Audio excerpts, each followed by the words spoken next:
Hello everyone.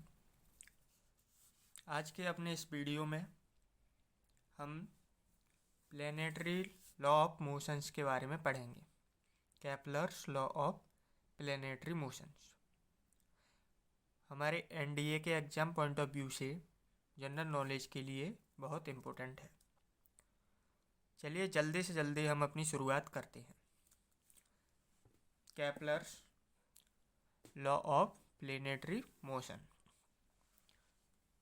जहाँ Kepler's ने planetary motion के लिए 3 लॉ दिए थे। हमारा पहला लॉ, फर्स्ट लॉ है, every planet revolve around the sun in an elliptical orbit with the sun situated at one of the two foci. हमारे केपलर साहब ने कहा था पहली बार कि जो प्लैनेट हमारे सन के अराउंड रिवॉल्व करते हैं वो सर्कुलर ऑर्बिट में रिवॉल्व नहीं करते, एक इलिप्टिकल पाथ में, इलिप्स की फॉर्म के बने हुए पाथ में रिवॉल्व करते हैं।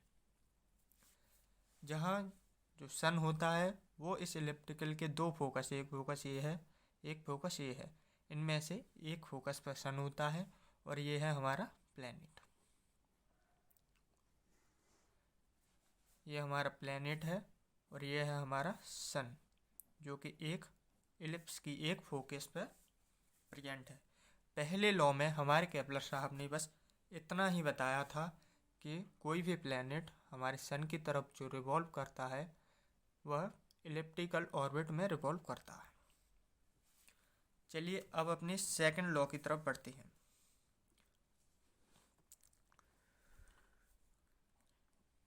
सेकंड लॉ में केपलर साहब ने बताया था, शॉर्टकट में बताएं तो, areal velocity is constant. Areal जो हमारा ये सन की तरफ जो प्लैनेट रिवॉल्व करता है उसकी वेलोसिटी कांस्टेंट नहीं होती है। बताया जाता है कि जब ये सन के पास होता है, सन के पास से गुजरता है, तब इसकी स्पीड फास्ट होती है और वहीं सन से दूर से जब गुजरता है तब इसकी स्पीड स्लो होती है। लेकिन इसकी एरियल वेलोसिटी कांस्टेंट होती है। सेकंड लॉ में D A upon D T is constant.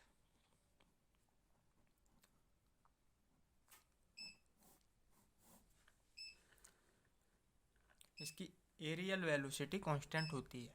Areal velocity मतलब, इसका मतलब ये है कि the line joining the planet to the sun sweeps out equal area in equal interval of time. इसे समझने के लिए मैं आपको अच्छे से समझाता हूँ। मान लीजिए हमारा प्लैनेट इस जगह पर है और 1 सेकंड के अंदर ये यहाँ से यहाँ तक मूव करता है। कुछ टाइम इंटरवल टी मान लेते हैं, इसके अंदर ये यहाँ से यहाँ तक मूव करता है। तो इस टाइम इंटरवल में, इस पर्सनल टाइम इंटरवल में जो एरिया इसने स्वीप आउट किया सन की तरफ से, जो ये एरिया स्वीप आउट किया, वही मान लीजिए हमारा प्लेनेट यहाँ है और यहाँ से यहाँ तक ये मूव करता है। प्लेनेट ने यहाँ से यहाँ तक मूव किया, तो सन के रेस्पेक्ट में किसी टाइम, उसी टाइम टी के अंदर यहाँ से यहाँ चला, उसी टाइम टी के अंदर यहाँ से यहाँ चला, तो सन के रेस्पेक्ट में इसने ये दोनों एरिया इसके इक्वल हैं, इसीलिए इसकी एरियल वेलोसिटी कांस्टेंट होती है। यहाँ से यहाँ जितने टाइम इंटरवल में ये एरियल वेलोसिटी, ये एरिया जितना कवर करेगा उतना ही एरिया यहाँ कवर करेगा। अब आप सोचिए कि यहाँ का जो एरिया है वो यहाँ से यहाँ तक चलेगा तो ज़्यादा चल लेगा, ज़्यादा डिस्टेंस कवर करेगा उतने टाइम में, तब एरिया ज़्यादा बना पाएगा। और वहीं यहाँ छोटा सा, ये मैंने ज़्यादा बड़ा बना दिया इस टाइम के हिसाब से, यही छोटा सा टाइम होगा तभी तो यहाँ से यहाँ तक का एरिया दोनों बराबर होगा। उस हिसाब से यहाँ जब सन के पास से गुजरेगा प्लैनेट तब उसकी स्पीड बहुत फास्ट होगी, और जब सन से दूर से गुजरेगा तब उसकी स्पीड काफ़ी स्लो होगी। हमारे सेकंड लॉ का यही मतलब है, एरियल वेलोसिटी जो होती है प्लैनेट की वह कांस्टेंट होती है। अब बढ़ते हैं अपने लास्ट और थर्ड लॉ की तरफ। जो 3 लॉ प्लैनेटरी मोशन के दिए थे उसमें से हमारा लास्ट लॉ क्या कहता है? लास्ट लॉ कहता है the square of time period of revolution of any planet about the sun is directly proportional to the cube of semi major axis of the planetary orbit. जो भी time लगता है planet को सन की orbit cover करने में, उसका square directly proportional होता है सेमी मेजर एक्सिस के क्यूब के। यहाँ से डेट निकल के आता है कि हमारा टी स्क्वायर इक्वल टू के ए क्यू। ये हमारा थर्ड लॉ ऑफ मोशन है, जहाँ पर अब आप सोच रहे हो गई ए क्या है। मैं इसका पूरा एक्सप्लेनेशन आपको अभी समझाता हूँ थोड़ी देर के लिए। जहाँ पर जो टाइम है वो टाइम पीरियड है प्लैनेट का। मैं आपको सारे टर्म अच्छे से समझाऊंगा। Time period of the planet,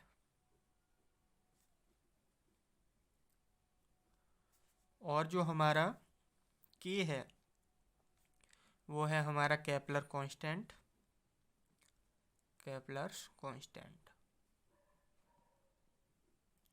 और जो ए है जिसके बारे में आप सोच रहे हो वो है length of semi major axis,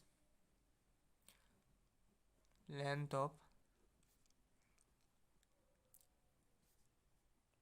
semi major axis. अब आपको सेमी मेजर एक्सिस क्या होती है इसके बारे में अगर डाउट है तो आप थोड़ा सा वीडियो में साथ बने रहिए, मैं अभी आपका डाउट क्लियर कर देता हूँ।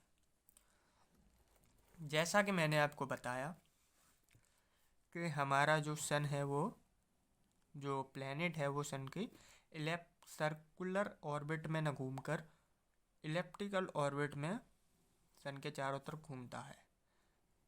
जहाँ इलिप्स की एक्सिस की बात करते हैं तो ये जो एक्सिस है ये छोटी है, इसका नाम है माइनर एक्सिस, इसे माइनर एक्सिस बोला जाता है। और वहीं इस एक्सिस को बोला जाता है मेजर एक्सिस, मेजर एक्सिस। इसके 2 फोकस हैं एक, और इनमें से एक फोकस पर हमारा इनके एक फोकस पर हमारा सन प्रेजेंट है, और इसी इलिप्टिकल ऑर्बिट में हमारा प्लैनेट घूम रहा है।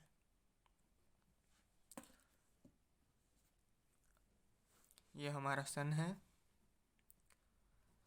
अब ये है मेजर एक्सिस, जो इसकी लेंथ में ए मान लेता हूँ तो इधर साइड भी इसकी लेंथ ए है, और इसे अगर मैं बी मान लेता हूँ जो कि माइनर एक्सिस है तो इधर साइड भी ये बी है।